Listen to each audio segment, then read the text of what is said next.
नमस्कार, मैं हूं जितेंद्र दीक्षित। मुंबई महानगर पालिका यानी कि बीएमसी के चुनाव की तारीखों का अभी तक ऐलान नहीं हुआ है, लेकिन चुनावी सरगर्मी अभी से शुरू हो गई है। इस बार के बीएमसी चुनाव कुछ ऐसे होने वाले हैं जैसे पहले कभी नहीं हुए। बीजेपी ने तो खुद प्रधानमंत्री नरेंद्र मोदी को मैदान में उतार दिया है। दरअसल मुंबई महानगर पालिका के चुनाव साल 2022 में ही होने वाले थे, लेकिन पहले कोविड के कारण और उसके बाद कुछ अदालती पचड़ों के कारण चुनाव लटकते गए और मुंबई महानगर पालिका पर एडमिनिस्ट्रेटर यानी कि प्रशासक बिठा दिया गया। जो मुंबई महानगर पालिका के म्युनिसिपल कमिश्नर हैं इकबाल सिंह चहल, उन्हें ही मुंबई महानगर पालिका का एडमिनिस्ट्रेटर बना दिया गया। लेकिन अब चुनावी तारीख का ऐलान हो सकता है। मुंबई महानगर पालिका देश की सबसे अमीर महानगर पालिका मानी जाती है। बीएमसी का बजट कई छोटे राज्यों के बजट से भी बड़ा होता है। पिछले 2.5 दशकों से मुंबई महानगर पालिका पर शिवसेना का कब्जा है, लेकिन इस बार सभी पार्टियां बीएमसी पर कब्जा हासिल करने के लिए एड़ी चोटी का जोर लगा रही हैं। 2017 में जो आखिरी बीएमसी के चुनाव हुए थे, उन चुनावों में बीजेपी का मेयर महज 2 सीटों से चूक गया। मुंबई महानगर पालिका में कुल 227 सीटें हैं और उनमें से शिवसेना को 84 सीटें मिली थी और बीजेपी को 82। ऐसे में मेयर शिवसेना का बना।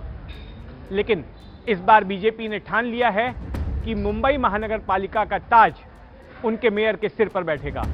बीजेपी ने अपने इस बीएमसी जीतो अभियान में खुद प्रधानमंत्री नरेंद्र मोदी को उतार दिया है और यही वजह है कि बीते महीने भर के अंदर प्रधानमंत्री मोदी 2 बार मुंबई आ चुके हैं। पहली बार 19 जनवरी को जब उन्होंने शहर के उपनगरों में 2 मेट्रो लाइंस का उद्घाटन किया। इसके बाद वे 10 फरवरी को वापस मुंबई आए और उन्होंने मुंबई से 2 वंदे भारत ट्रेनों को हरी झंडी दिखाई। एक वंदे भारत ट्रेन मुंबई से शिरडी के बीच चल रही है और दूसरी वंदे भारत ट्रेन मुंबई से सोलापुर के बीच चल रही है। इन दोनों ट्रेनों के अलावा मोदी ने Santa cruise Chembur link road का भी उद्घाटन किया और साथ ही में मुंबई के पश्चिमी उपनगर कुरार में एक अंडरपास का भी उन्होंने उद्घाटन किया। बार बार पीएम मोदी के मुंबई आने को और लगातार एक के बाद एक जन उपयोगी योजनाओं के उद्घाटन को बीजेपी की ओर से बीएमसी चुनावी रणनीति के तौर पर देखा जा रहा है और इससे ये संकेत मिलते हैं कि आने वाले वक्त में चुनाव प्रचार के दौरान बीजेपी कितने आक्रामक तरीके से उतरने वाली है।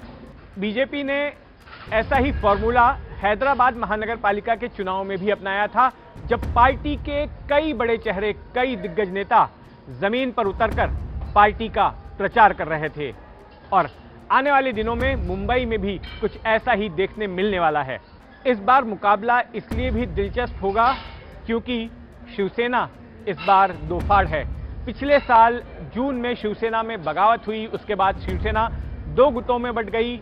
एक गुट उद्धव ठाकरे के पास है और दूसरा गुट एकनाथ शिंदे के साथ है, जो कि वर्तमान में महाराष्ट्र के मुख्यमंत्री हैं और दोनों गुटों को अलग अलग नाम मिला है। जो एकनाथ शिंदे का ग्रुप है उसका नाम है बाळा साहेबांची शिवसेना और जो उद्धव ठाकरे के साथ गुट है उसका नाम है शिवसेना यूबीटी यानी कि शिवसेना उद्धव बाला साहब ठाकरे। लेकिन इनमें से असली शिवसेना कौन है, इसका फैसला चुनाव आयोग को करना है और जल्द ही उम्मीद की जा रही है कि चुनाव आयोग अपना ये फैसला सुना देगा कि आखिर में असली शिवसेना किसके पास है और जो शिवसेना का चुनाव चिन्ह है धनुष बाण, वो किसके पास जाता है। इसके अलावा चुनावी गणित में इस बार एमएनएस के प्रमुख राज ठाकरे का भी दखल रहने वाला है। राज ठाकरे को साल 2017 के जो चुनाव हुए थे उसमें एमएनएस को 7 सीटें मिली थी और बाद में उन 7 पार्षदों में से 6 पार्षद शिवसेना के पास चले गए थे। लेकिन इस बार राज ठाकरे भी पूरी ताकत से चुनावी मैदान में उतरने वाले हैं और उससे ये समझा जा रहा है कि शिवसेना के जो मराठी वोट हैं वो बच सकते हैं।